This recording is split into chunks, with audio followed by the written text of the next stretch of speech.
Useless, Todd muttered, tossing the scrapbook onto the table like it was a piece of garbage. I stared at him, feeling that all too familiar knot tighten in my chest. What? He asked, gesturing dismissively toward the book I'd spent weeks creating. This is the best you could come up with? A bunch of pictures and cheesy memories? God, Lydia, you're ridiculous. My hands curled into fists under the table, hidden beneath the smooth surface. I forced myself to stay calm.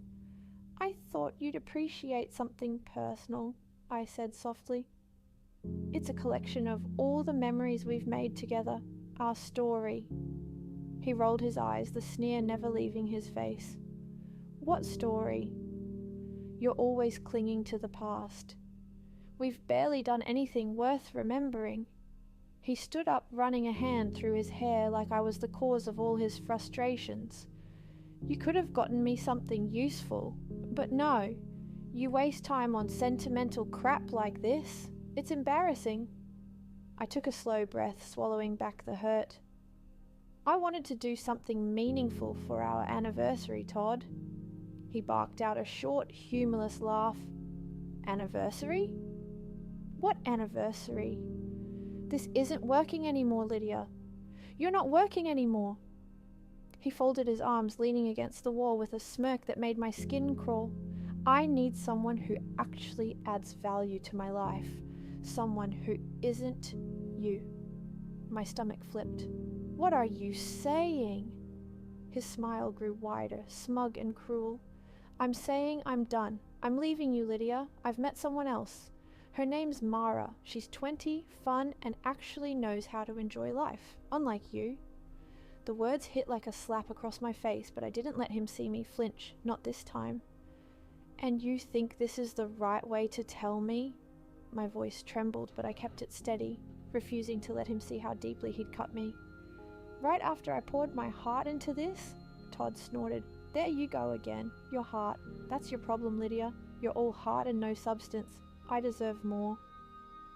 I sat perfectly still for a moment, his words hanging in the air like smoke. Then, to my own surprise, a laugh slipped from my lips. It was soft at first, then louder, genuine and uncontrollable. Todd's eyes narrowed. What the hell's so funny?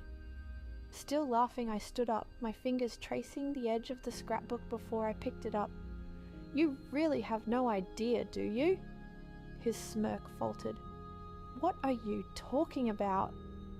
I flipped open the final page of the scrapbook, pulling out a folded document tucked into the back cover. With a small, triumphant smile, I held it up for him to see.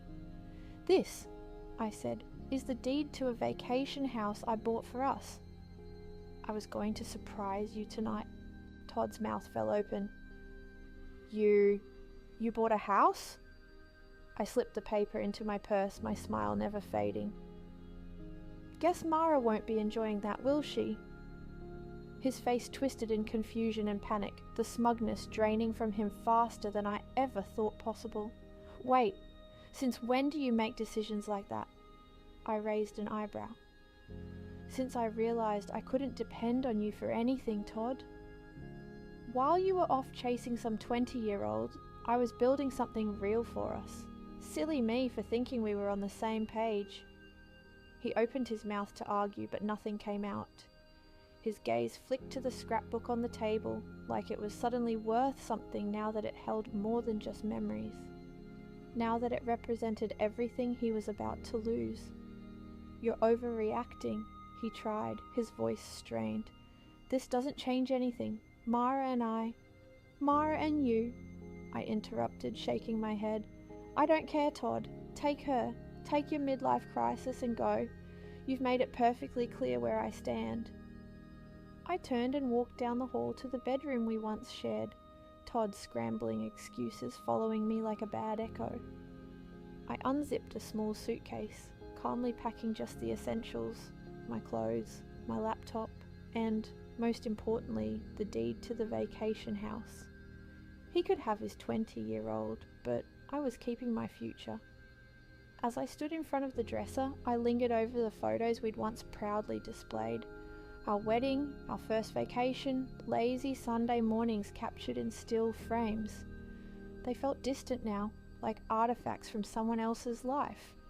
I could finally see them for what they were, snapshots of a story that had ended long before tonight.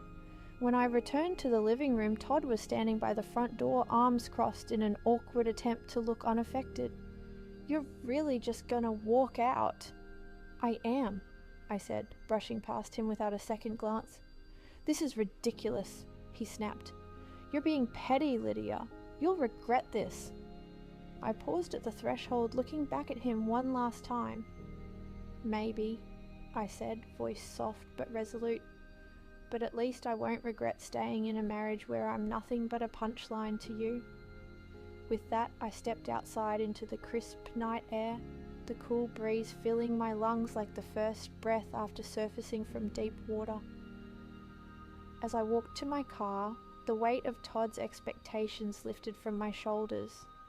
With the deed safely tucked inside my purse, I wasn't just leaving with my belongings. I was leaving with something much more valuable, the clarity that I deserved better. Let Todd have his cheap thrills and fleeting excitement. I was done playing the loyal wife in his self-centered little drama, and for the first time in years, I couldn't wait to see what came next. I drove straight to Grace's house, the one place I knew I'd find comfort without judgment. As soon as she opened the door, she took one look at my face and frowned. What did he do this time? "Can I come in?" My voice was steady, but I felt the weight of exhaustion pressing down on me. "Of course." "Kitchen or living room?" she asked. "Kitchen," I said, knowing she'd already be reaching for the wine before I even sat down. Minutes later, we were at her worn but welcoming kitchen table, a glass of Merlot in front of me and Grace sitting across from me, her full attention locked on me. "All right," she said, settling back. "Start from the top." I took a deep breath and told her everything. The scrapbook, the cruel words, the announcement about Mara. By the time I got to the part about the vacation house, her mouth was hanging open in disbelief. "He called you useless? After everything you've done for him?" Her voice was rising, outrage filling every syllable. "And then he proudly announces he's leaving you for some 20-year-old fling? Are you freaking kidding me?" I shook my head, swirling the wine in my glass, watching the deep red liquid shift with each turn. "Nope. That's Todd. Always so sure I'd just sit there and take it." "But you didn't," Grace said, a proud smile breaking through her anger. "You stood up, you took back the house, and you left him standing there like an idiot. I'm so proud of you, Lydia."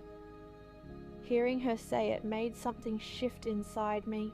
For so long, I'd been trying to be the wife Todd wanted, the calm, agreeable, understanding Lydia. But that version of me was gone. I hadn't just left Todd that night, I'd left her too. "What now?" Grace asked gently. "I have no idea," I admitted. "I've been so busy trying to keep the marriage afloat, I don't even know who I am outside of it." Grace reached across the table, squeezing my hand. "One step at a time, but first, you're staying here tonight. No arguments." I smiled, grateful for her. "Thanks, Grace." That night, stretched out on her living room couch, the weight of the day started to sink in. But beneath the exhaustion was something else, relief. For the first time in years, Todd wasn't my problem. His moods, his demands, his constant disappointment. They were no longer my burden to bear. I didn't know exactly what my future held, but for once that uncertainty felt exciting. The next morning, I woke up to my phone buzzing non-stop on the coffee table. Groaning, I reached for it, blinking at the screen. 6 missed calls, 14 texts, all from Todd. I scrolled through the messages, each one more desperate than the last. "Where are you? We need to talk. You can't just walk away, Lydia. This is childish." I actually laughed at that last one. Walk away? That's exactly what he told me he was doing last night. Grace wandered in, coffee in hand. Let me guess, Todd? Bingo. I held up my phone like evidence at a trial. He's spiraling. Grace snorted. What did he expect? Treat someone like garbage for years and then act shocked when they finally get tired of it. Please. I took the coffee, savoring the warmth. He's never dealt with consequences. He's always been able to manipulate his way out of things. Not this time. Damn right, not this time, Grace said, grinning. Later that day, another text came through, and this one made me pause. I'll be by the house later. We need to sort this out. My house. He still thought it was his, like he had any right to come and go after everything he'd done. I thought about replying, telling him to stay the hell away, but then I remembered Grace's advice the night before. Let him stew in it. So I ignored the text and spent the afternoon running errands with Grace, enjoying the simple pleasure of existing without Todd's shadow hanging over me. When I finally drove back to the house that evening, Todd's car was already in the driveway. My stomach clenched, but I wasn't scared. Not anymore. He was pacing the living room when I walked in, his face tight with frustration. Finally, he snapped. You just leave and ignore me all day? I set my purse on the counter, my expression calm. I live here, Todd. What are you doing here? We need to talk, he said, his tone softening like he was trying out some half-hearted charm. I crossed my arms, leaning back against the counter. About what? The fact that I finally stood up for myself? Or the fact that Mara wasn't the fantasy you thought she was? He flinched, his jaw tightening. That's not fair. No, Todd. I shook my head. What's not fair is how you treated me for years and expected me to keep showing up for you. He sat down, his bravado deflating like a punctured balloon. I made a mistake, okay? I wasn't thinking clearly. We can fix this. I actually laughed. Fix this? This isn't a flat tire, Todd. It's a marriage you ground into the dirt. Lydia? No. My voice was firm. You made your choice. Now you get to live with it. I grabbed my bag and went upstairs, leaving him speechless in the living room.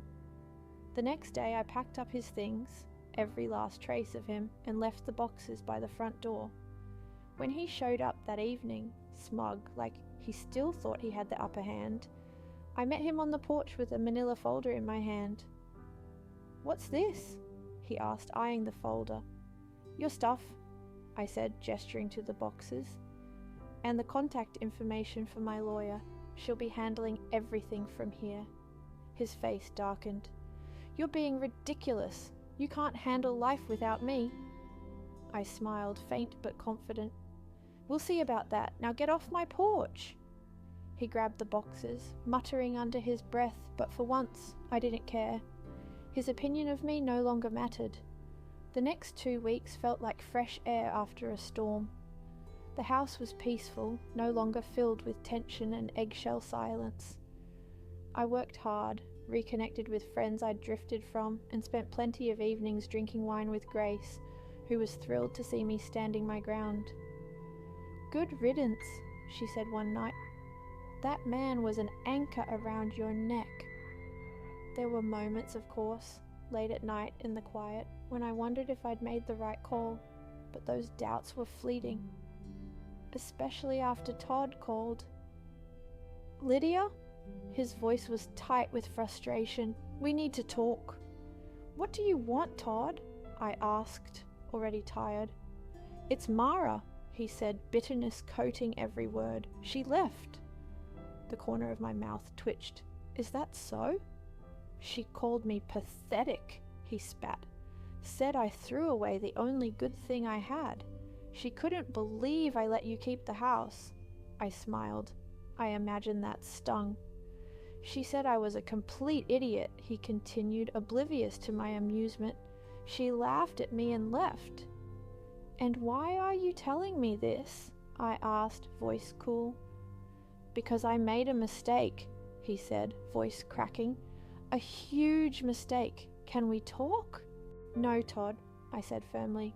"We have nothing to talk about. You made your bed, now lie in it."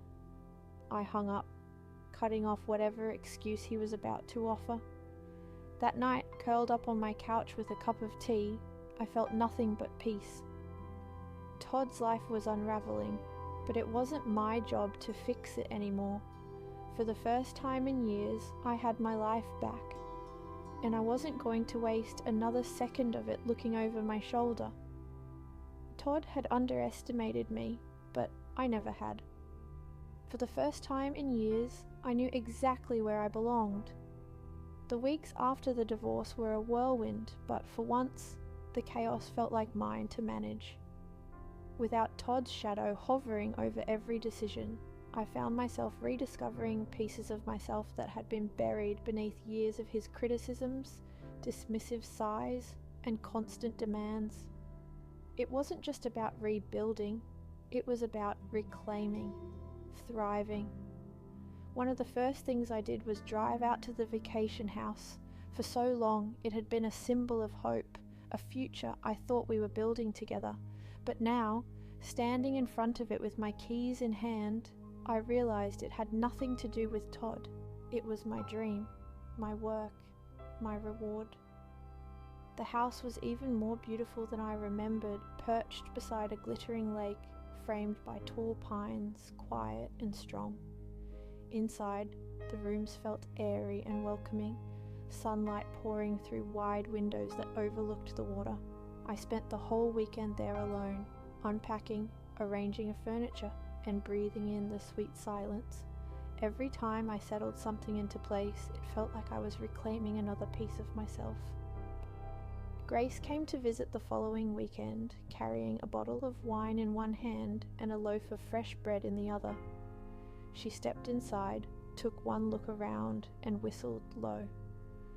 "This place is amazing," she said, spinning in a slow circle. "How did you keep this a secret for so long?" I laughed, shaking my head. "I guess I wanted it to be perfect before I shared it with anyone, and if I'm honest, I was afraid Todd would ruin it." "Well," she said, flopping onto the couch with a dramatic sigh, "it's perfect now, and you deserve every inch of it." For the first time in a long time, I believed her. I deserved this, not just the house, but the peace. As the weeks turned into months, my life slowly filled with things I had pushed aside for too long. I picked up my camera again, wandering the lake trails at sunrise, capturing the shifting light on the water. I joined a book club, something Todd had always mocked as a waste of time. I even started traveling again, not for work, not for someone else's convenience, just because I wanted to. Each small choice felt like a rebellion, a quiet victory over the version of myself I'd been with Todd. For the first time in years, I wasn't just existing, I was living. One evening I sat on the deck, the sky streaked with pinks and golds, a glass of wine in hand. There was no bitterness when I thought of Todd, just quiet gratitude for the lessons he had left behind. A few months after the divorce was finalized, life had finally settled into a rhythm that felt wholly my own. The vacation house became more than just a retreat, it was my sanctuary. A place to write, to think, to invite people who actually loved me into my life. Grace came often, usually with gossip, wine, and her unfiltered humor in tow. "You know you've completely transformed, right?" she said one night, her feet propped up on the deck railing as we watched the fire pit crackle. I raised an eyebrow. "Transformed? How?" She grinned. "Old Lydia would be fussing over whether I was comfortable, whether the pillows were fluffed or the wine glasses matched. This Lydia is sitting in sweats, wrapped in a blanket, not giving a damn. And she's happier."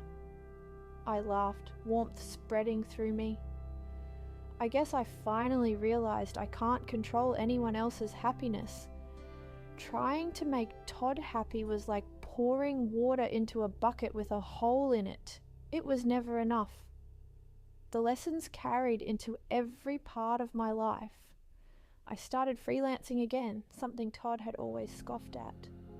the flexibility, the creative freedom. It felt like breathing fresh air after years in a locked room. One of my clients, a small design firm, asked me to lead a workshop for their team. Standing in front of that room, confident in my expertise, I felt something I hadn't in years, capable, in control. "Why don't you start your own firm?" the CEO asked after the workshop. The question followed me home. Why hadn't I? For so long, I'd made myself small for Todd's comfort, but now there was no one holding me back. A few weeks later, Phoenix Consulting was born, named, of course, by Grace. "Because you rose from the ashes," she'd said, "like the total badass you are." I rolled my eyes at her flair for the dramatic, but the name stuck. Building the business was exhilarating and terrifying, but it was mine. Every new client, every project, every success was a reminder of how far I'd come. There was no one to second guess me, no one to make me feel like my victories were accidental. They were mine and they were earned. One evening, I was sitting on the deck with my laptop sketching out proposals for a new client when my phone buzzed. A message from Todd. "Can we talk?" I stared at it for a few seconds, then deleted it without replying. Some doors, once closed, are better left sealed shut. 6 months after walking away from Todd, I stood on that same deck, watching the sunset paint the lake in rich golden hues. The air was crisp, the kind of coolness that hinted at autumn just around the corner. The house, the business, the life I'd built, none of it belonged to Todd. It belonged to me. Phoenix Consulting was thriving, even beyond my expectations. I chose my clients, my projects, my schedule. For the first time in my adult life, no one else dictated my path. Grace showed up that evening, a box of pastries in one hand and her endless energy in the other. "You know," she said, setting the box down, "I never thought I'd say this, but I think Todd actually did you a favor." I laughed, pouring us both wine. "I was just thinking the same thing." We raised our glasses, clinking them together under the early stars. "To Todd," Grace said with a wicked grin, "the world's dumbest man who accidentally set you free." "To Todd," I echoed, laughing. Her words stayed with me long after she left. I'd spent so much time moving forward, I hadn't paused to truly see how far I'd come. The Lydia who once shrank herself to fit Todd's narrow definition of a perfect wife felt like someone I used to know, a character in an old story, not someone I still was. I wasn't just free from Todd, I was free from the version of myself who believed his love was the prize I had to chase. I had become my own prize. A month later, an email landed in my inbox. Subject: Keynote opportunity. It was from one of my newest clients, inviting me to speak at a major industry conference about my journey. From corporate burnout to building my own successful consultancy. For a split second, I hesitated. Todd's voice echoed faintly.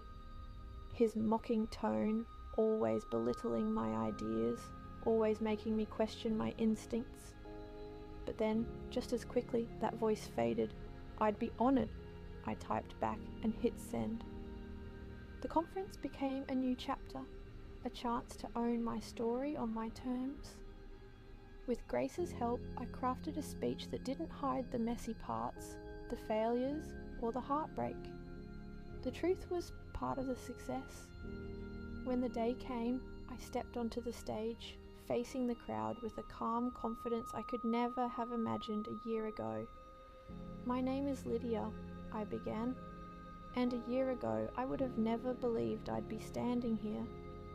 Back then I was trapped in a life where I felt invisible, constantly trying to live up to someone else's impossible standards. But today I'm here because I finally chose to believe in myself." As I spoke, I saw people nodding, smiling, leaning forward in their seats. I wasn't just telling my story, I was showing them that starting over, no matter how messy or painful, was possible. After the speech, people came up to share their own stories of resilience, of starting over, of rediscovering themselves after losing too much.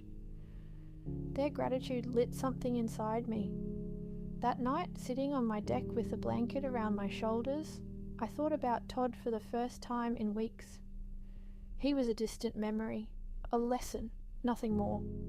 The life I built, the woman I became, none of it was thanks to him. It was all thanks to me, and I was just getting started.